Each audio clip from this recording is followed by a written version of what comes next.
Hi, brothers and sisters. So I'm back again, and I'm going to be talking about God's punishment and why God punishes his nations or people. I'm going to break this up into 4 parts because my videos have been running kind of long, and I know that people's attention span is not very long, so I'm going to break it up into about 15-minute increments. So I'm going to be watching the clock here and breaking it up for you to listen to. So first of all, what does it mean, and why does God punish? Why does God punish nations? Why does God punish his people? Well, the answer is simple. He is a holy God. He is righteous and he is sinless. So anything, if you are not obeying the Lord, whether we're talking about the Old Testament or New Testament, you will reap what you sow. Basically, God will pay them back as their deeds deserve, as it mentions in the New Testament. So God's punishment is evident throughout the Old Testament and New Testament. When in the Old Testament, when the nation of Israel, who was considered the bride, right? The bride of God, the wife of God, committed idolatry, meaning that they worshiped other gods. They worshiped Baal, they worshiped Moloch, they worshiped Asherah. So all these different gods, fertility gods, and it was not uncommon back in the time for the Israelites, even it mentions with Rebecca and Leah and Rachel, it talks about how they used to have house idols and how Rachel was sitting on the house idols when Jacob came back from Laban's house, and he was going to take his wife and children and everybody home.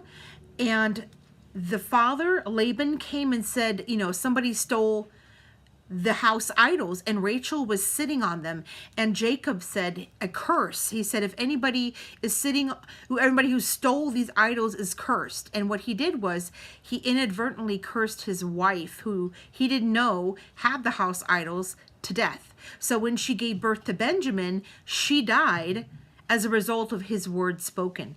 And God was very, very strict about punishment, about obedience. So if anytime Israel did not obey, they strayed away, and they were multiple times when Israel strayed away. If you read the Old Testament, time and time again, even when God delivered them out of the hands of Egypt, the bottom of Mount Sinai, when Moses went up and got the tablets, what did they do? They burned all the gold, they melted it all up, and created a golden calf, Baal, and they worshipped Baal when Moses came down from the mountains with the 10 Commandments. And when Moses saw that, he threw down the 10 Commandments and broke them, and then he had to go back up the mountain again and get 10 commandments again from the Lord. So what happened was that even in the desert, when the Israelites were wandering for 40 years, they were wandering because they did not obey God.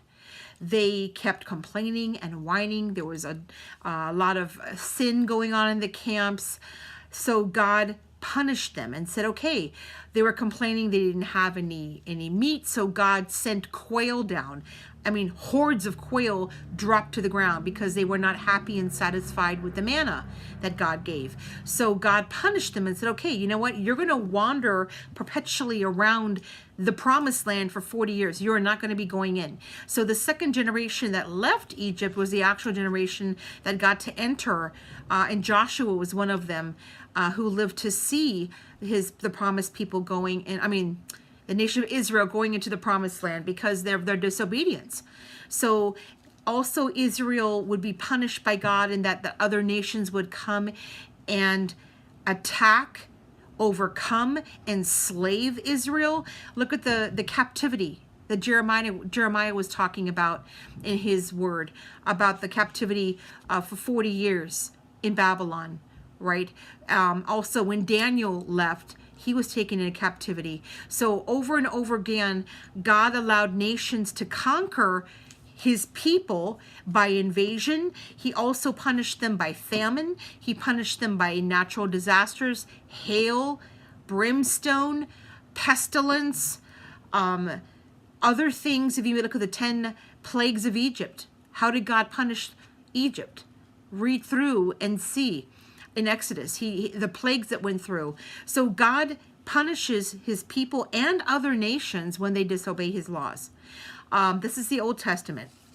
So the New Testament, we also see the punishment of the Lord, the wrath of God. And let me go back real quick to the punishment of Israel. So the first temple of Israel was destroyed in 586 BC. That's the first temple. The second temple, because of the disobedience, they wouldn't accept the Messiah. God allowed the nation of Israel, Jerusalem, the temple, to be destroyed by the Romans in 70 AD. So the second temple was also destroyed. The people were dispersed all over the world, right? And then they didn't come back until 1948 or 49. I have to look it up. One of those 2 years they came back until Israel was established as a nation. That indicates the final days. And that's when they're allowed to come back. So over and over again, the Lord punished his people because they were not obedient to him. They were not faithful to him. So in the Old Testament, like I mentioned, God considered his people his wife, right? In the New Testament, we're considered the bride. The church is considered the bride of Christ. And when we stray away, when we walk away from the Lord, when we sin, we are committing spiritual adultery, quote unquote, to the Lord, because we are not obeying his laws, right? So I'm going to give you examples of God's punishment. And God is a just God. His laws and ways are higher than ours. What we think is okay is not okay with God. If he didn't tolerate Sodom and Gomorrah in the Old Testament, do you think he changed his mind in the New Testament or today? And I'm not going to get into details. You know what I'm talking about. If he destroyed the 5 cities of Sodom and Gomorrah because of what they were doing, do you honestly think God will change his mind and say, you know what, I'm going to turn my face away. It's okay. Do whatever you want. You're saved. No, he doesn't do that. He is very strict on his laws. And Jesus came not to abolish the law, but to fulfill the law. So many people think that, oh, just because I'm saved, I can do whatever I want. I'm forgiven. No, you can't, because Paul mentions in the New Testament every single time that you sin intentionally, you are crucifying Jesus back on the cross again. You're not honoring him. There's no renewal. There's no new man being created. When you are baptized, the old man goes down under the water and you come up a new creation. If you continue to keep sinning, and there's no conviction in your heart, then it wasn't really a true conversion. You're just doing it because the words sound good, or you're doing it because, oh, your family tradition, maybe everybody needs to be saved. But keep in mind, baptism in the New Testament, Jesus gave the example. He was baptized by John the Baptist. Did Jesus need to be baptized? No, he was sinless, but he showed by example how we should be baptized, going all the way down in the water and coming up out of the water, not sprinkling their head with water, not just dipping their feet in, but full immersion, because that indicates that the old man is down under the water and dead to sin and comes up a new creation in Christ, and you wash away all your sin. So part of walking with the Lord is obedience. If you read John 14 and 15, John 15, the vine, Jesus talks about obedience over and over and over and over again. He talks about that. He tells you right in his own words, if you love him, you will obey him. I'm not talking about legalism. I'm talking about obedience by staying away from the world, not doing the same thing the world is doing, not committing adultery, not fornicating outside of marriage, not having relations with somebody, not living with somebody outside marriage, stealing, lying, gossiping, slander, incest, all these things. God does not think it's okay. In our day and time, people forget and think just because the world thinks it's okay, that God must think it's okay. No. The world has changed a lot, and what is good is now considered bad in the world, and what is bad is now considered good. So as part of being in keeping in line with the Lord and what he wants you to do is abstaining from those things. You should be different. You should remain holy because God's holy. Did Jesus go and do all these things? No, he didn't. He was obedient to God, and God was pleased with him. Right? So he is our role model, not the world, not your pastor, not your sister, not your brother, not your father, not your mother. Jesus is the role model for everybody.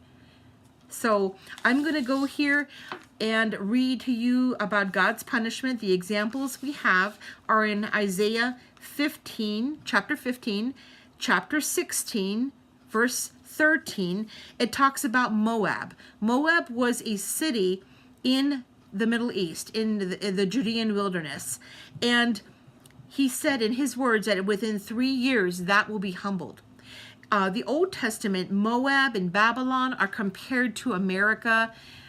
People make comparisons to that of America because the nations were so powerful, especially like Nineveh and Babylon. Those were the major cities in the Middle East, in Iraq, that were very, very powerful nations in the Old Testament. So let's go ahead and go over to Isaiah 16, verse 13. And I'm going to read the chapter here.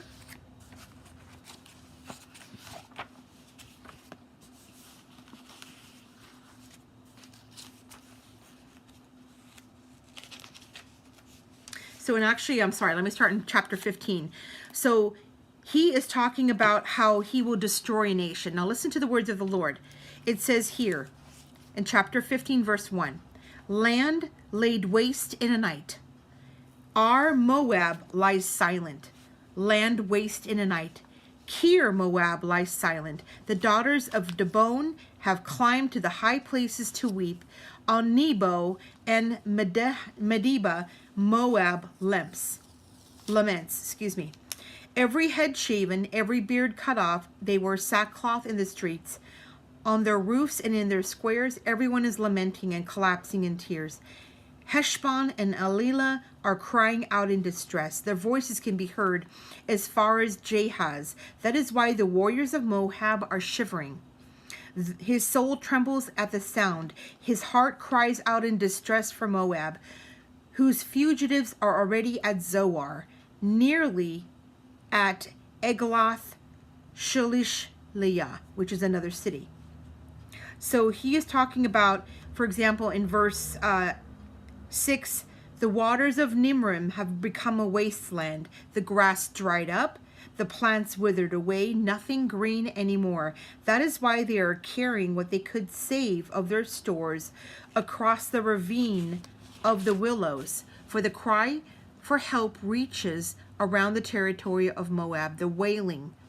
Dimon's waters are swollen with blood, and I have worse in store for Dimon, a lion for those of Moab who survive, for those left on its soil.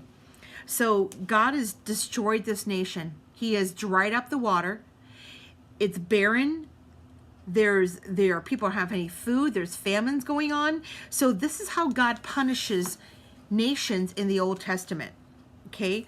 Now there is a prophecy that Jesus talked about in the New Testament. He said before Babylon the Great, in the book of Revelation, it talks about Babylon the Great. In chapter 17 of Revelation, he talks about Damascus being in ruins. That is one of the signs that you will see before the coming of the Lord, is Damascus being in ruins. And that scripture can be found in Isaiah 17, verse 1 and 2. And Jesus refers to this in the New Testament when he talks about his return, right? He says here, Damascus will soon cease to be a city. It will become a heap of ruins, its towns abandoned forever. There will be pastures for flocks. They will rest with no one to disturb them. So he's basically talking about how this nation, Damascus, which is in Syria, will be a heap of ruins. It will be totally destroyed. I'm going to stop the video now, and I'm going to continue on with part 2, continuing on with the punishment of God upon the nations who are disobedient.